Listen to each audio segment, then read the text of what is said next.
So first off, Mike, thanks for joining us here today. You're a candidate for Commissioner District 2 in Weld County, and I'll start with maybe something easy or hard, depending on how you look at it. Why do you want to run for commissioner? Why do you want to be commissioner? Well, Tyler, my whole life has been dedicated to country and community, and I feel that Weld County can use some strong leadership, and I think I can provide that for the county. That's my goal, is to unify people in the county and to bring some of the division back to where it should be and focused on the community of Weld County and not individuals. Definitely. Well, now we'll get right into controversy. One of the more controversial aspects of a county commissioner's job, and probably a city councilor's job, as you once were, is making land use decisions. You've done a fair amount of that with Greeley City Council. What guides you in those decisions? Well, first of all, Tyler, I have a degree in land use planning. I worked as a land use planner, so I have a basic understanding of what land use planning is. And what guides me is, one, you have a comp plan, and then you have ordinances that will guide you in that decision making. But most importantly, we have to look at the impact that the land use is going to have on the community and going forward.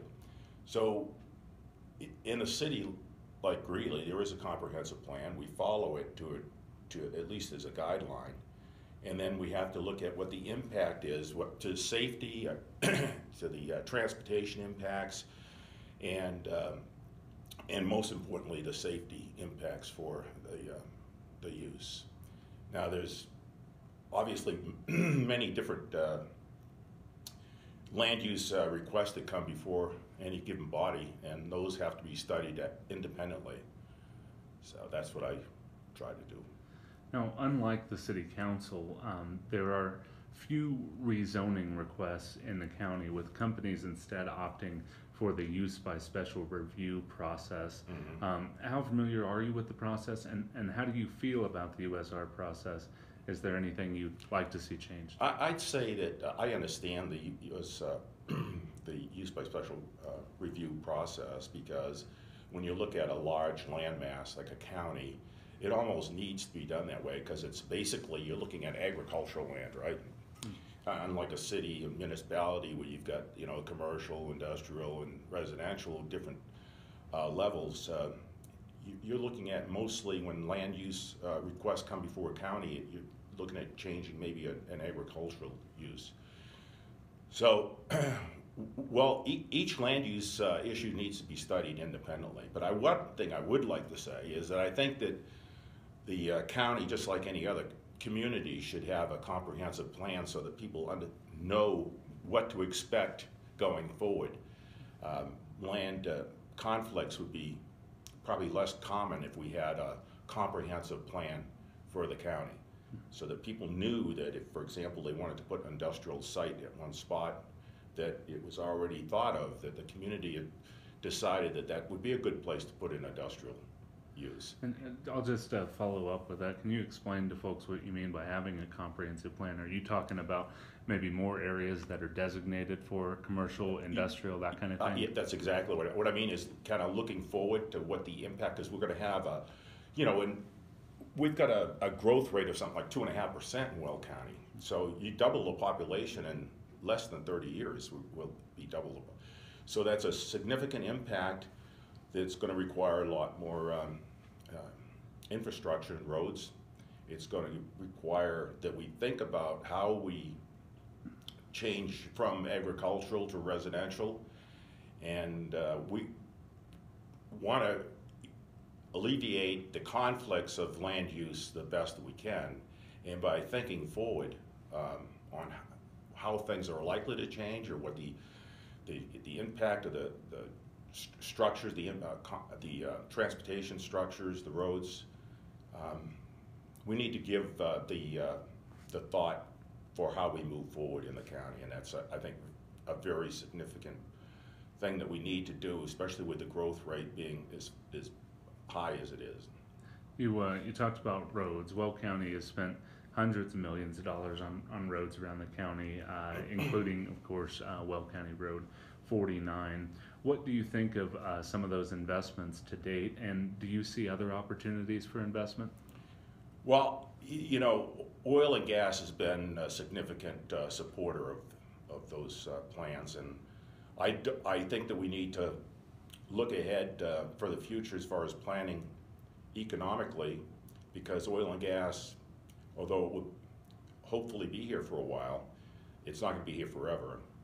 And so we have to take that into consideration when we do those plans. Now, I know that Highway 49 or Weld County 49, it takes a significant impact away from other north-south like 85 and 25. So it plays a major part, and it was, there's very few counties in the United States that could afford to spend $185 million to do a highway north to south like that. So No doubt. those are the things that we need to think very seriously about. And we want to understand as the county develops and we have large projects that come in the county, what kind of impact that's going to have on the transportation, residential, and growth moving forward. Cool. Part of any transportation project is probably cooperation, but it goes well beyond just transportation. Weld County has, you know, for better or worse, had a reputation or been criticized for not necessarily working well with others in spots. What's your view of that, and are there specific things you do differently? Well, you know, it struck me when I moved here 11 years ago that there were a lot of different entities working separately and not together. And when I first got on the council, Greeley was struggling to work with other political entities. And one of our goals when we first got on the council was to start working better with the other political entities. And I'm really proud of the work that we did with District 6, because that wasn't a good relationship 9 years ago. And today it's very strong, and I am proud of the way the city and District 6 work together. I think all our communities in Weld County should be working together and not trying to go in different directions.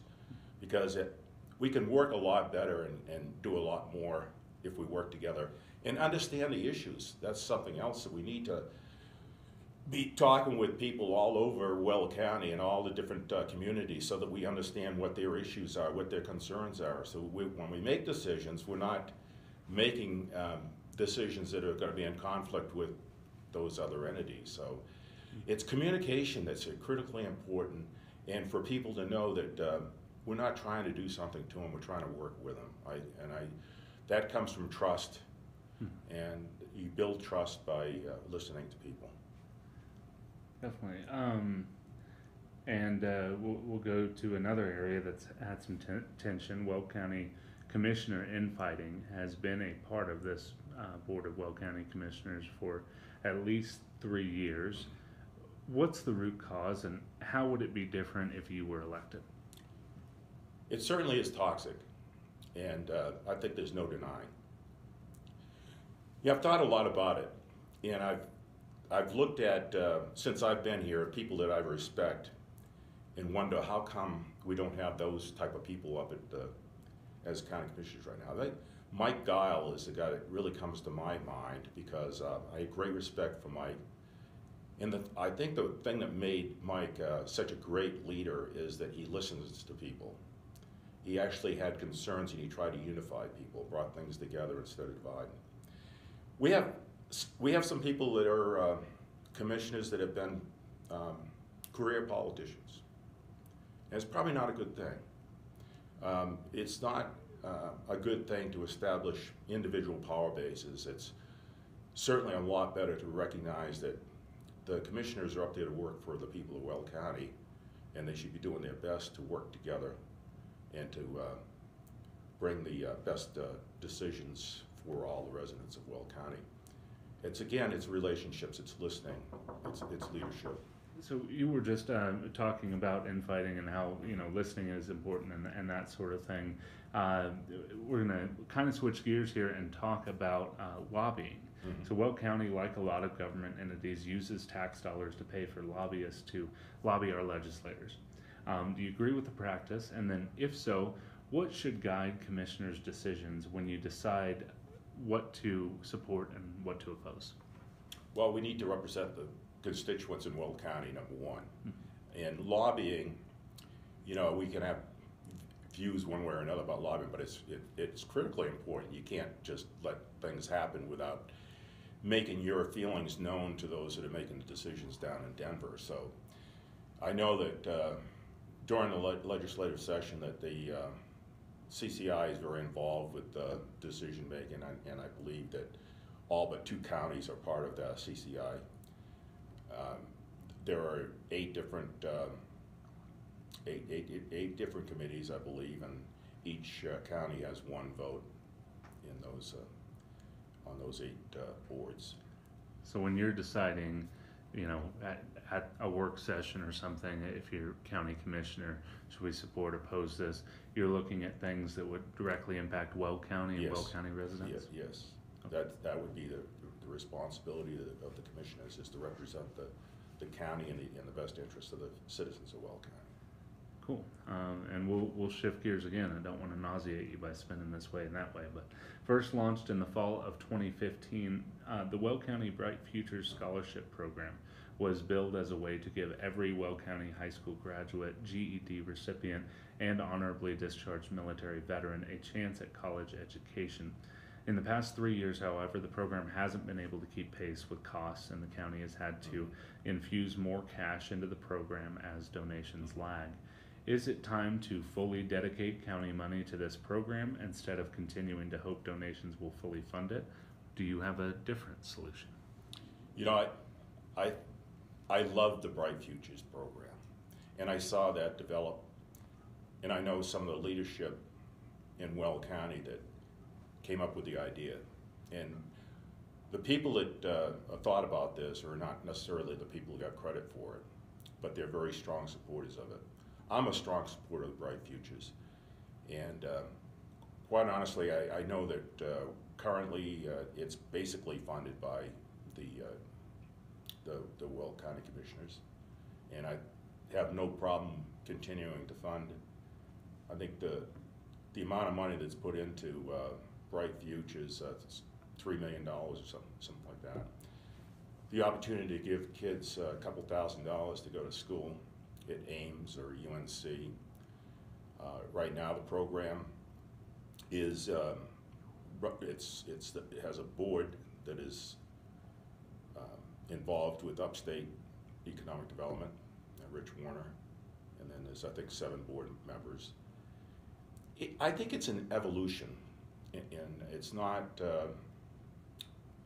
I think it'll evolve into something even better than what it is right now, and I think we have to give it time. But I definitely support the Bright Futures. I think it's a great opportunity to invest in the youth of Weld County. When you announced that you were running for commissioner, it quickly came out that you didn't live in the district.